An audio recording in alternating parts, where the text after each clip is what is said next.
Aloha and welcome to Wind in Her Hair. I'm Anna, your host, and today I am signing in from Dallas, Texas, and it's a cozy day here.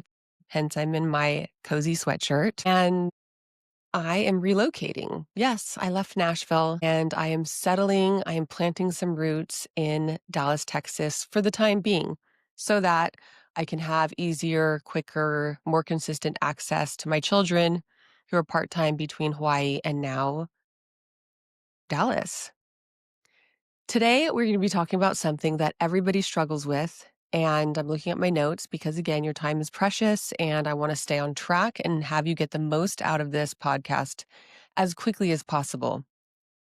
It's about potential. We've all done it, and it's a huge no-no. We need to stop doing this once and for all. Knock that shit off, I tell you. Here's what a healthy relationship actually requires. What I have found in my 48 years of living is that most of us are not schooled or educated on what a healthy relationship looks like. My parents divorced when I was 13. I divorced when one of my children was 13. It's this generational curse because we don't know what the hell we're signing up for when we say yes to marriage. Especially when you're young, you don't know what your attachment style is. You don't know how to detect red flags. You don't know about narcissism or alcoholism or addiction.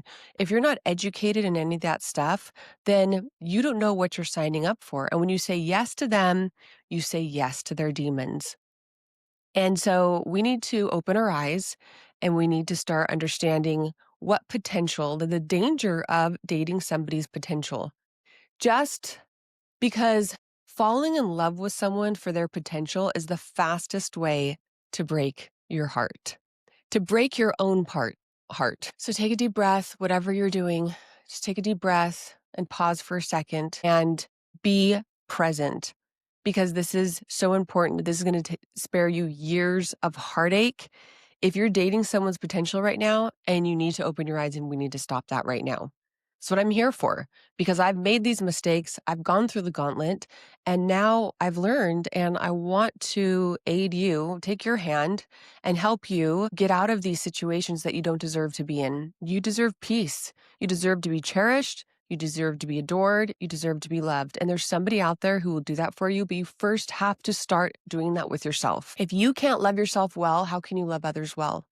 So part one, why people date potential. Well, first of all, they're lonely sometimes.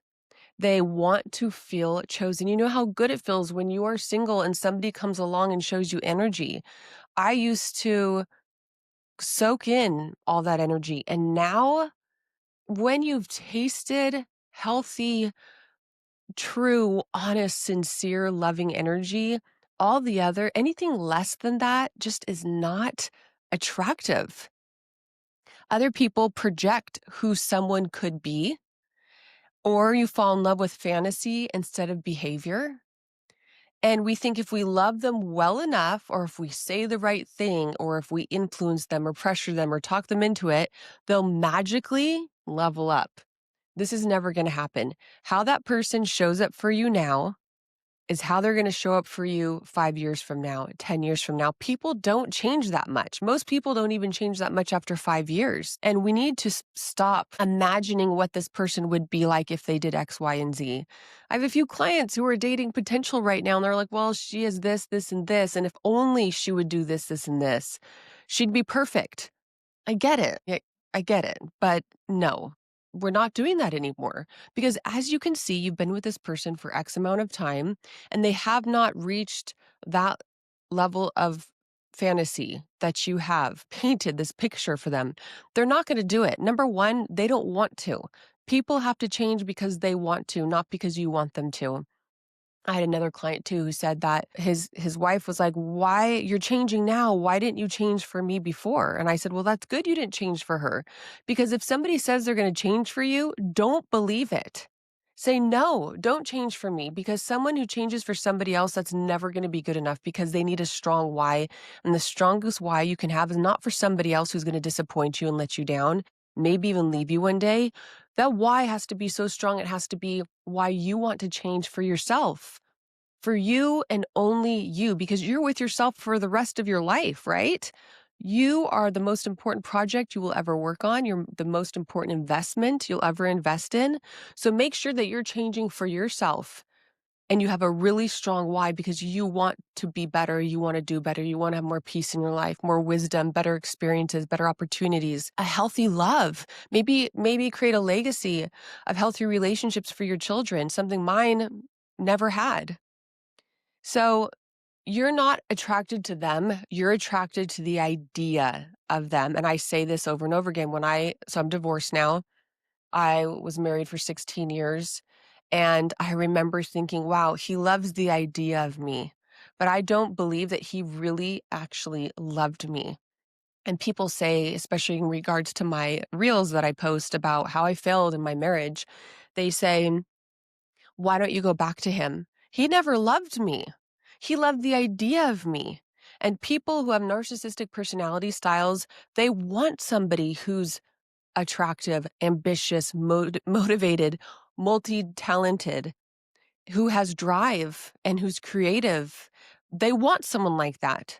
But they want that person to make them look good to feed their ego, and that's it. They're not going to pour into their dreams. They're not going to support them and champion them and build them up and help them become better versions. They're not going to do that because they're not going to do it for themselves. I remember thinking, wow, my ex just loves the idea of me and how I make him feel. But actions speak louder than words, and love is sacrifice. Sacrifice is giving up something you love for the benefit of another. If you cannot make a sacrifice for that person, you don't love them.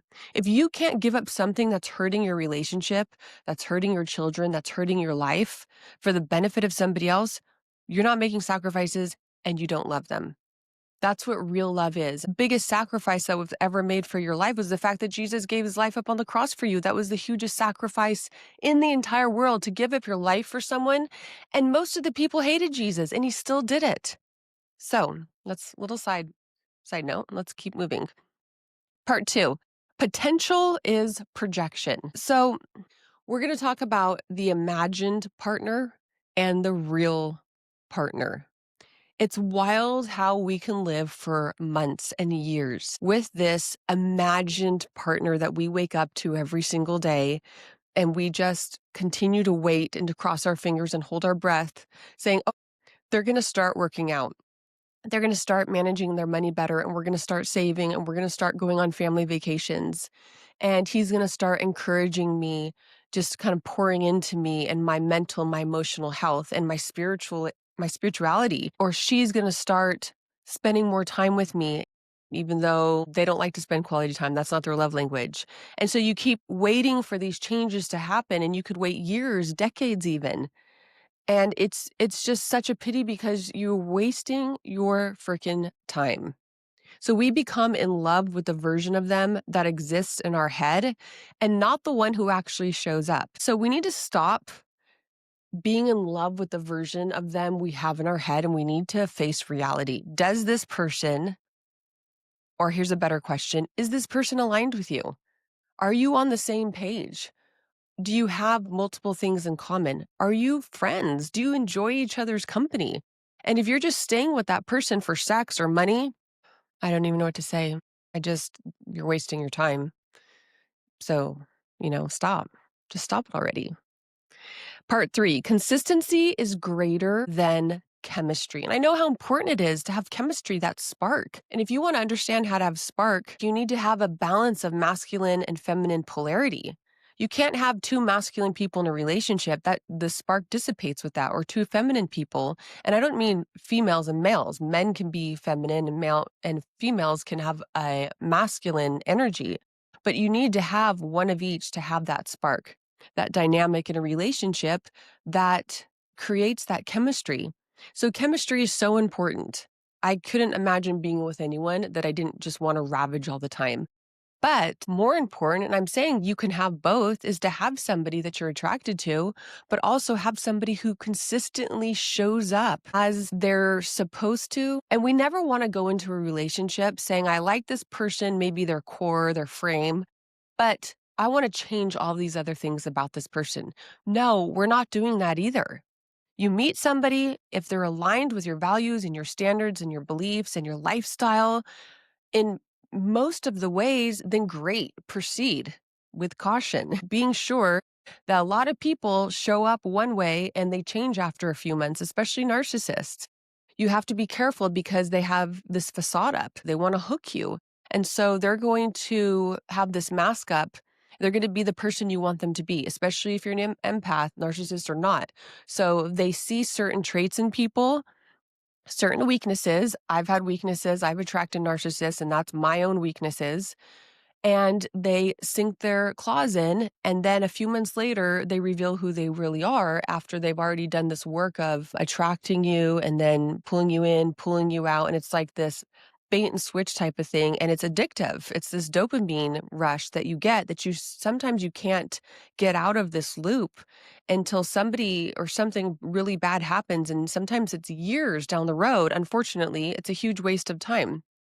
So, if a man is inconsistent, he's telling you everything you need to know. So let me say that again. If a man or a woman is inconsistent, they're telling you everything they need to know. And here's some green flags that are really important to be aware of in a relationship. If your person does not have most of these green flags, then today is the day that you wake up and you say, what the hell am I doing? Why am I doing this? Why? Because I want to be chosen, because I don't want to be alone, because I'm afraid of what the future looks like without being with someone. Then this is your time, your season of solitude. Check out my other podcast episode on the season of solitude. This is your time. It's going to heal you. It's going to help you level up, and you're going to be a better version when the better person, your right person, comes along. You have to let go of what's not meant for you so you can make space for what is meant for you. And sometimes it's painful and it's scary and it's lonely, but it's worth it. I'm telling you, I've been through it. It's worth it.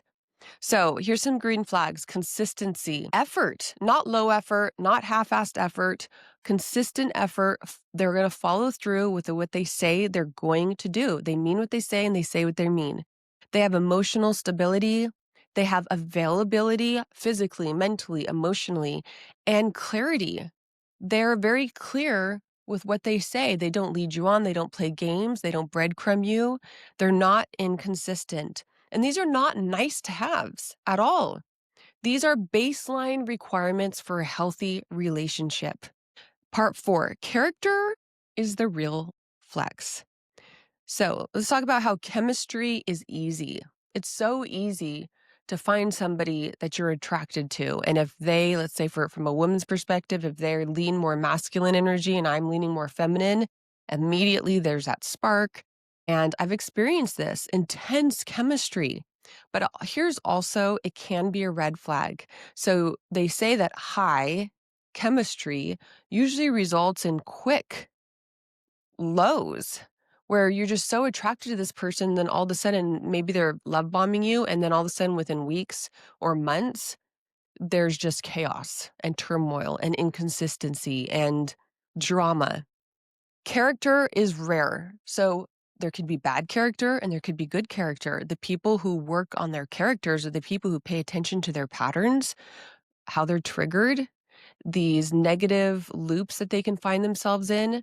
These people of character care about what other people think, and not in a way that they're people pleasers, but they care about showing love to others, doing good to others, making others feel seen and heard and safe. They know that they are here to add value to other people's lives.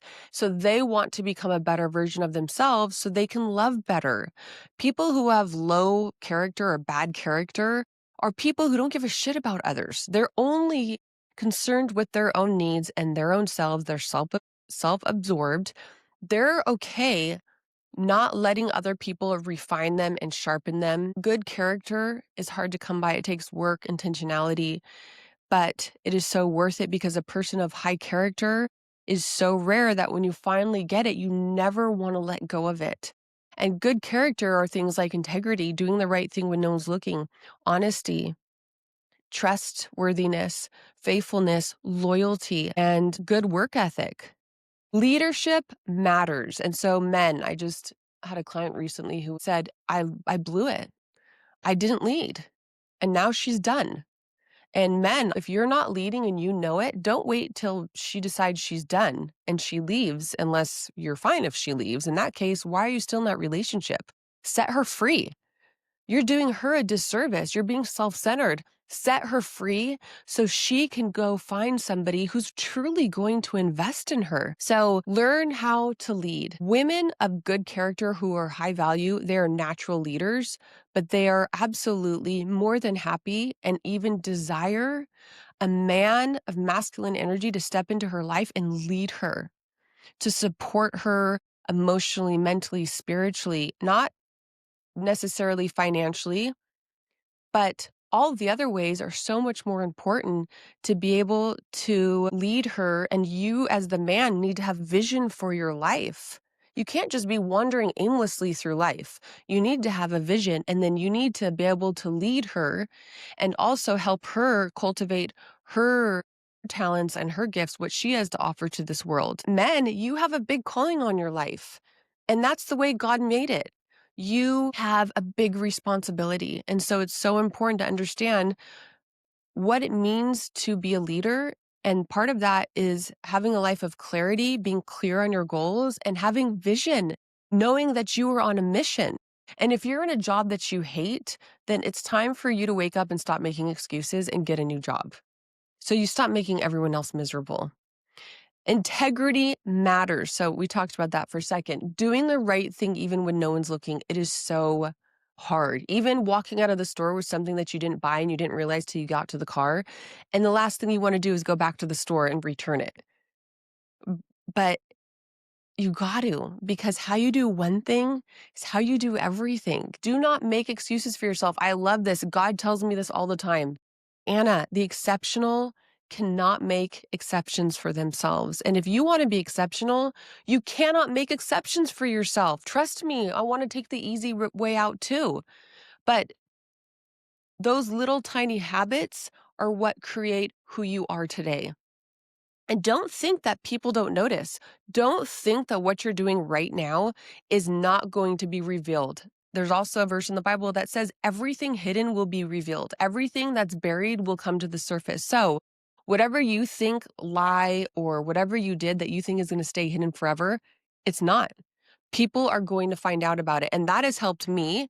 I've been sneaky in the past. And when I think about now, I try to start with the end in mind. If I do this thing, do I want to have people find out about it? So how can I avoid doing this thing so that I don't have to put myself in a corner and possibly have to confess it and then look like an idiot? So we ignore the red flags because we're scared the next guy won't choose us either. Now let's think about this for a second. I ignored the red flags in my marriage. I saw them. And I ignored them because I felt so shitty about myself. I said, well, this is probably as good as it's going to get. I don't really deserve to have a good marriage. All my previous boyfriends were self-centered, narcissistic. They didn't value me because I didn't value myself. So I guess he's good with my son. I was a single mom at the time. He's good to me. Let's just do it. Sure, why not? What the heck? Let's get married. I was in survival mode. And he was a Christian guy. And I say that in quotes. So I said, okay, let's do it. And I don't want you to be afraid that the next person's not going to choose you. Here's something very important to learn about mindset and about our subconscious and how this world, this universe, this beautiful creation works. For a lack of better terms, it's magical. There's stuff that goes on that we don't even see. And I'm not trying to sound all woo-woo, but when you say no to something you're not aligned with, you literally make room for the things that you are aligned with. I want to encourage you, as a man thinketh in his heart, so he is. So you don't attract what you want. You attract what you make yourself available for. So when you stop making yourself available for half-assed, low effort, breadcrumbing, inconsistent people, you will make room for the opposite of that. That's just the way the world works. I remember before I met my boyfriend, the last guy that I dated, I said, I'm done. I'm done dating these low effort men. and I'm going to be single and I'm going to wait for Mr. Right to come along. And so 3 weeks later, I kept saying no to dates, I kept saying no to men, and 3 weeks later, then he came along, and he was the best thing that ever happened to me, and I'm so glad that I waited because if I had been dating other men, I would have never gone to meet up with my mutual friend, and I would have never met him. And so I want to encourage you with that. If you don't make space for the thing that's meant for you, you're going to be filling up that space with people who aren't meant for you, who are just robbing you of your peace and your joy and your time and your energy. What? Because you're afraid? Because you don't want to be alone? Because you're afraid of the unknown? That's bullshit. Enough already. You can see I'm very passionate about this.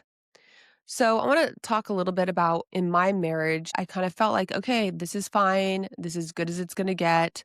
But fine is not a partnership. It's going to take so much more energy and intentionality. And I did a post recently, a reel about why I'm still single. And I'm single because I am not going to settle anymore like I've done so many times in the past. And when I finally experienced somebody who saw me and who believed in me like no one's ever believed in me, and who challenged me and constantly pushed me and encouraged me, he never, ever spoke down to me. He never made me feel bad about myself, even like he'd be wild and naive and forgetful. He used to call me Dory. He would never ever make me feel bad about myself. We would have these long talks together about personal growth, and I loved it. It filled my cup to overflowing. And he inspired me to pursue my dreams, to launch my podcast, to continue to do all these things that were on my heart. And he showed me what was possible. And after you taste genuine partnership, you can't ever go back to mediocre. You can't. You'd rather stay single for the rest of your life than end up with somebody who is not into personal growth, who isn't into chasing big dreams, who isn't into living fully. And I loved it. We never sat and watched TV. We were always either working together, working out, adventuring, doing fun stuff, exploring, being mischievous. So let this be raw for you and let this be real. This is the reality of the situation. If you're with someone you're not aligned with and they're not filling your love tank and they are not adding joy and energy and peace to your life and you're with them because you don't think it's going to get any better, this is your wake up call. It's time for you to stop dating potential. Time for you to snap yourself out of it. Is the person that you're imagining, envisioning, is that reality? Is that how they're showing up day after day, consistently following through with what they say they're going to do?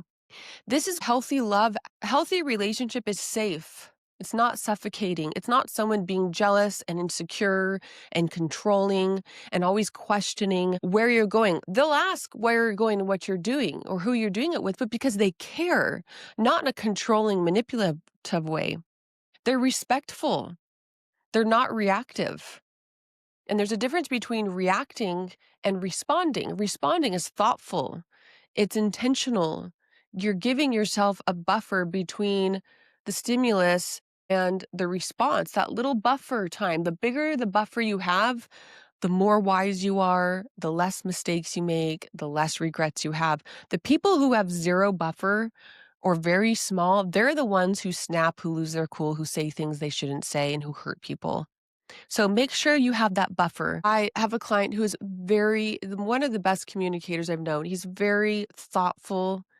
You could tell when he's thinking because he pauses and he wants to be careful about what he's saying. And I love it. I have learned so much from this person and the way that he communicates because it's full of thought and it's just rare because most people talk too much, too quickly, and they don't really have anything of value to say.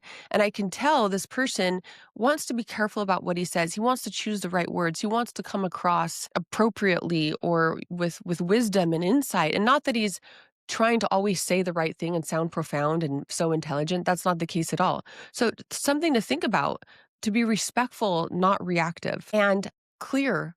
Not confusing. A healthy relationship is not confusing. If you're left constantly when you say I love you at night, but then you feel like you're an afterthought or that you can be replaced or that they're going to break up with you any minute or that you're just not sure how they feel about you, that's not clear and that's not a healthy relationship. To be able to know that this person has your back is really important to not second guess whether you're the priority in their life. And if they're putting all these other things and animals and people before you, yes, I can understand if you're a single parent. For me, my kids will always come first. And then my person, whoever that is. A healthy relationship is steady, not chaotic. And so it's something that you can count on and also paying attention to patterns. Remember, I learned this from my ex that about patterns. And once or twice I broke the pattern and he called me out and he said, you're breaking the pattern. And I was like, oh, that's so interesting. You're right. I'm doing it differently. Why am I doing this differently? And so now when I'm speaking with clients, I will we'll talk about the patterns and they'll notice their person breaking the pattern too. And why? What's the root issue behind this person breaking a pattern? Is it insecurity? Are they being suspicious? Are they being secretive? So pay attention to the patterns. When somebody shows up consistently, they have a certain pattern about their life. A healthy relationship is a team. It's a partnership. It's not an opponent. And for me and my ex-husband, we were not a team at all. We were not on the same page. He let me homeschool, thankfully, even though he preferred the children to go to public school. But we were not on the same page when it came to a lot of different things. And I was my last relationship. That was a total partnership. Like we were for each other. We cheered each other on. We were there the first minute to congratulate or to do whatever it took to help that person keep leveling up in every area. And the last thing is that they're vision led, not potential based. And so a healthy relationship are led by vision. That means just sitting down and talking with the person. What are your goals for your life, for our children, if we have any, or your children and my children, for your career, for your finances, for your spiritual life? What are your goals for your physical life? The 7 pillars that I talk about, your mental and emotional life. Are you the type of person that wants to invest time listening to audiobooks or watching motivational YouTube videos, which I do every single time I work out? And talk about what kind of future you want to have 5 years from now, 10 years from now. What kind of vacations you want to go on, what kind of lifestyle you want to have. For me, I work out 6 days a week. I'm a very active person. I love being outside in nature. I love playing pickleball, surfing, skiing, riding horses, tennis, golf, you name it. I love getting wind in my hair. And so I want to make sure that whoever I'm with, we share the same visions as far as athleticism and fitness and health and nutrition and all that stuff. And we're not talking about potential based. Really wanted my ex-husband, I fantasized about the day that he would stop drinking. I fantasized about the day that he would start spending quality time with me, just spending one-on-one time together, not watching TV, and that he would ask me about my life and my goals and not just talk about his work. And I wanted to start a homeschooling website and I wanted to post educational videos on Facebook. And he made fun of me for it. That is not being a team. That is not sharing vision. I was married to his potential because I thought he was going to lead me spiritually and financially and sexually in all the ways. And I was so wrong. All these things that I listed, you might be thinking that's a lot. You're asking a lot. You're not asking a lot. Throw that idea in the trash. You're finally asking for the right things, the things that are going to make you feel safe. These are the things that will help you have a satisfying, fulfilling relationship. If you date their potential, you're going to break your own heart in a matter of time because that person is not that person in your mind. They're not. If they were, they would be that person already. We're going to wrap this up. Why you have to stop dating potential today. Obviously, you probably are getting it, but I'm going to say something else. Potential keeps you stuck.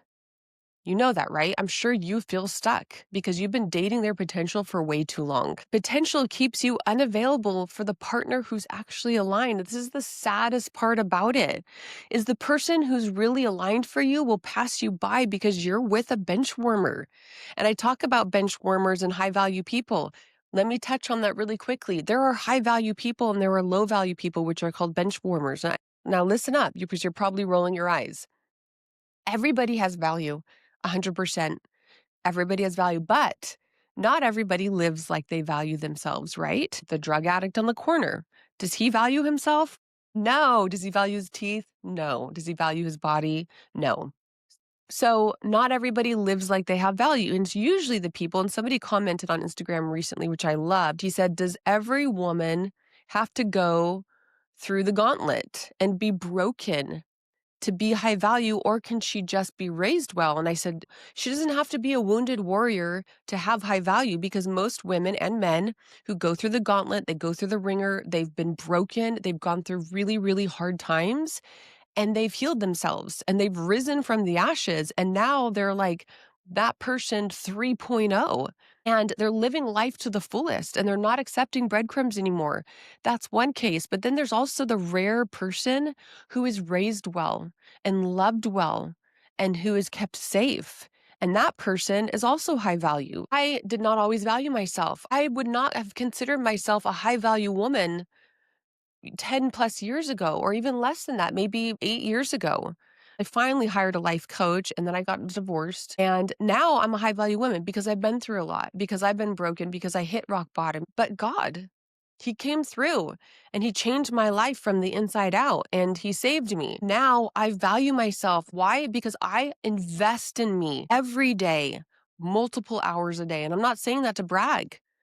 My energy, my mindset, my finances, my spirituality, my motherhood, my time, all of that is so sacred. I don't know why I'm feeling emotional right now, because I've wasted so much time and I don't want that for you. I want you to understand how valuable you are, but you need to start living like you value yourself, and how sacred your body is, and your mind and your heart. It's sacred. Don't just give it to anyone. Save it. Preserve it for somebody who's going to value it and treasure it and adore you, whether you're a man or a woman. So if you don't value yourself right now, if you don't invest in yourself, if you're not educating yourself about, things like as simple as your attachment style, your love language, your Enneagram, understanding your personality, why you do what you do. Are you prone to anxiety, anger, or shame or guilt? There's a reason behind that. And understanding and investing into yourself, setting your goals and understanding, like naming and writing down your standards, what you value in relationships so that you don't settle for less, and being able to pay attention to red flags and be so strong about yourself that you will not accept a bench warmer. And a bench warmer is somebody who does not invest in themselves. They don't care. They don't have vision. They don't have goals. They're not consistent. Most of them don't even work out. They eat shit. So you have to do the hard work of investing in yourself daily if you want to become a person who values yourself. And if you want to attract a high value person, then you need to become a high value person. Don't think that you can just sit on your ass and watch Netflix and drink beer and expect this tall, attractive, intelligent, put together, successful, motivated, ambitious, driven woman to want to sit on the couch with you. She's not going to, just so you know. I'm going to close with this. Stating potential. It's time. Start choosing partnership. Start choosing somebody who's going to build with you. A healthy relationship takes two builders, somebody who's going to stack a brick on top of yours, and you're going to stack a brick on top of his or hers, and you're just going to keep stacking. You're going to build together until you have this gorgeous, healthy relationship that looks like a really nice house. And if you're tired of repeating the same patterns over and over again, then please know that today is your wake-up call for you to stop dating potential, stop fantasizing about who they are. I want you to have a real hard conversation with yourself today, and even write down on paper, this is what I fantasize about this person, what I want them to be, what I want them to start doing, but this is reality. And I want you to check off all those items that they're actually doing, that they're actually following through with and consistent with. And have a wake up call with yourself. Have a little, one to one mastermind and say, okay, this is my reality. What do I need to do now? Plan B. You need to cut yourself loose and heal yourself. And don't ever, ever do that again, or I will come and kick your ass. I will find you, I will track you down. So, follow me on social media. Subscribe to this channel, please, if you're not already, and leave me a rating and a review. I would really appreciate it. And lastly, go get some freaking wind in your hair this week. That means push yourself outside your comfort zone. Do something you would never do before. Go play pickleball with strangers. Go eat dinner by yourself. Be bold, be brave. And if you want to email me your wind in your hair moment or DM me, then please do so. All the links will be in the show notes below. So until next week, aloha, and I'll see you later.